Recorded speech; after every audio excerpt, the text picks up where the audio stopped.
Just like everything in our kits, we like to keep things really simple and make this fun for you guys, because there's nothing worse than having things complicated and frustrating. And one item that people get the most frustrated with, I think, is the wiring. So let's try to simplify it. The previous video kind of shows you the basics. Now this video will show you how to take the wires out of the bike and kind of prep them and get them ready to install. Okay, so we'll start with the fender, the rear fender. Now, on all the fenders, they have the wires coming out, and this will be longer, it'll be quite a bit longer than this. Anyway, this connects under the seat. So what we need to do, we need to take the wires from the bike. So cut them, up in here as if you can. It's on the underside. Cut them as long as you can, and let's pull them out. These have the connectors on them already, so don't pay attention to that. Kind of stuck. Okay, and then some of the bikes have like a multiple connectors. This is from one of the Hondas that we do, and it has multiple connectors. So either way, just go ahead and pull those out, and we'll set those aside, and then we'll show you how to get these things ready to go. There's the cat. Okay, these will be a couple of examples of the wires coming out of the connectors. Okay, now you'll notice on these papers that we give you, this is the Kawasaki. So on all Kawasaki's, the grounds are the black with yellow stripes. You'll notice we'll need 3 of them. And then on the keyed power, it's red. There's the red wire coming out of the bike. We'll need 3 of those. And then on the stop and the 2 signals, we just need the single wire. So there's the stop wire is the blue, then the green and the gray are the signals. So there you go. Now cut these wires, maybe, I don't know, 10, 12 inches long. That should be all you need, because the rest of the wire, all you need is just enough to plug into the wires under the seat. So there you have the Kawasaki. Like I said, these are examples. Now most of the bikes will have this single connector. Now some of the bikes, like some of the Hondas, they have the multiple connectors. Okay, you'll notice on the Honda, we have the ground, which is solid green. Now on this bike, there was already 3 green wires on the connectors, so we don't need to make up a 3-way. Say you had 2 greens, you could always make one single 2-way connector. So on the Honda, on this particular one, we have the 3 greens, which is the ground, that one, and that one. Those are the grounds. And then on the keyed power, it's the brown. We will need the 3 on that one, 3 keyed power. The next one is the stop, green with yellow stripe. There it is, single. And the 2 signals, which is orange and blue. So depending on your bike, basically what we need is 9 connectors when we get finished. Here's a couple of other examples that we have, bikes we've done. This is out of the Kawasaki Vulcan 900. Now the custom model that we did has the 4 connectors under the seat. So it had the 2 larger ones and the 2 smaller ones. And if you'll notice, all the wire colors are there. We have all the grounds and stops and everything there. We actually have a couple of extras, but don't worry about that, because a couple of extra wires won't hurt you, because with these female connectors, they won't short out on anything. Maybe later on you'll want to add an accessory item. So anyway, and then the only exception on these 3-way connectors will be the Suzuki's. Now for some reason, Suzuki runs a black with white stripe on the grounds and white with black stripes on the stop. So to make it simple, on the ground wires, we're gonna supply you with 3 black wires to make the 3-way on that. It's just easier to keep it straight when you plug these in, because you don't want to plug the stop wires into the grounds. So on that one, you'll have the 3 black wires for the 3-way connectors for the Suzuki's only. Let's start with the mini lights on this preparation.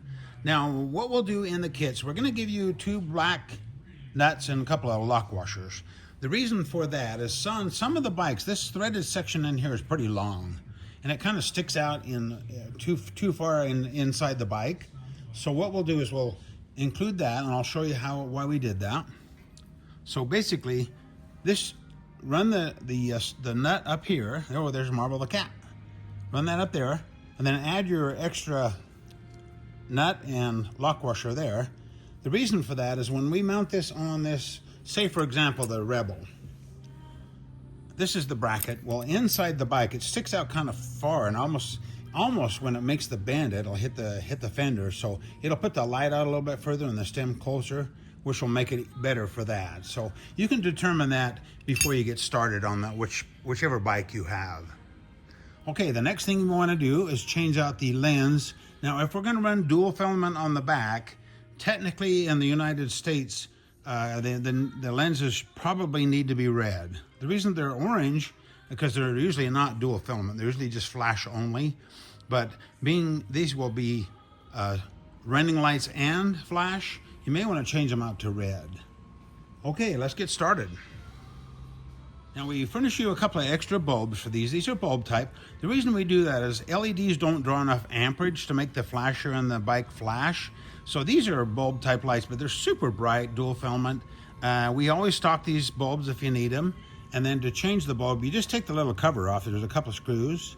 There's a rubber washer in there. Don't lose that, a rubber gasket whenever you change the bulb. So like I said, we have these available. We'll include these in the kit also. Oh, one last note too, I forgot to mention it, but if you live in a country that does not allow dual filament lights, then you'll probably want to run these amber, and when you hook them up, you won't hook up that running light wire, just the flash only. The last operation on the prep side of these mini lights is to add these wires. The reason we do this is because we're trying to standardize all this stuff.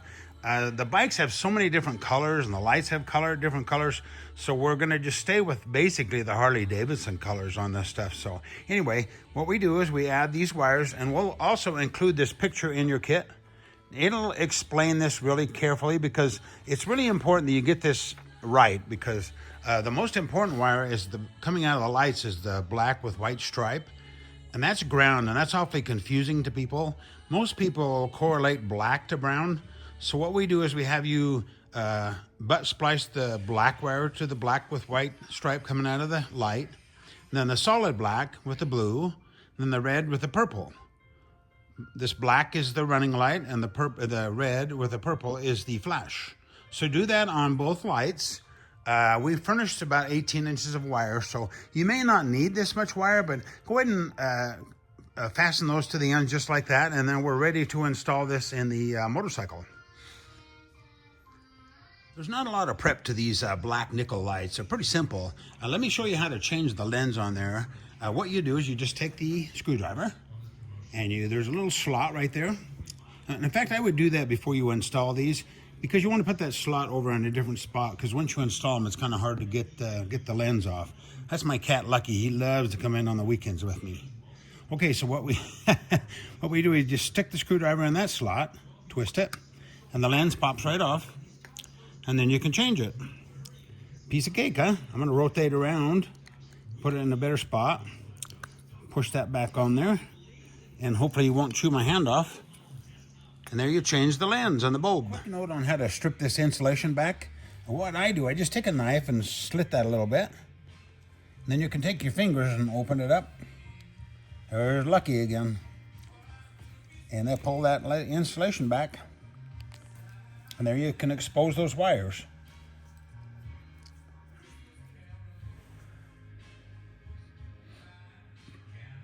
Here's the cat. Okay, if you purchased our fender mount light, then you can go ahead and skip to the install section.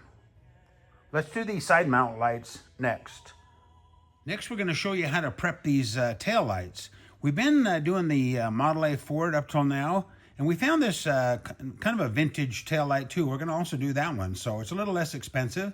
I'll show you how to prep these to mount them on the bike. There's the cat again. Now we're going to extend the light wires on these lights. So on the Model A Ford light, what we want to do, we want to cut the green and the black braided wire off maybe 12 inches. Because it's a lot of wire on that one. And then we're going to splice the wires on that. Then on the vintage light, we don't need to worry. We're just going to extend those the way they are. So anyway, on the Model A Ford, we're going to splice in the red wire on the green, the blue on the black, and the ground wire is okay. Then on the vintage light, we're just going to extend the wires red to red, blue to blue, black to black. We'll furnish a paper on that too, explaining that. Papers are always better when you do this stuff. On the Model A Ford taillight, we'll go ahead and put some heat shrink over these wires as they exit the taillight. Just make them a little nicer and kind of protect them.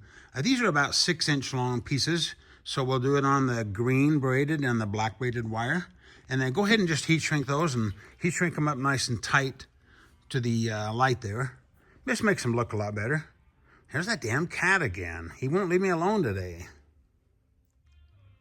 I think the cat finally went to sleep, so I can show you these lights without his butt being in there. And then these lights are ready to mount on the motorcycle.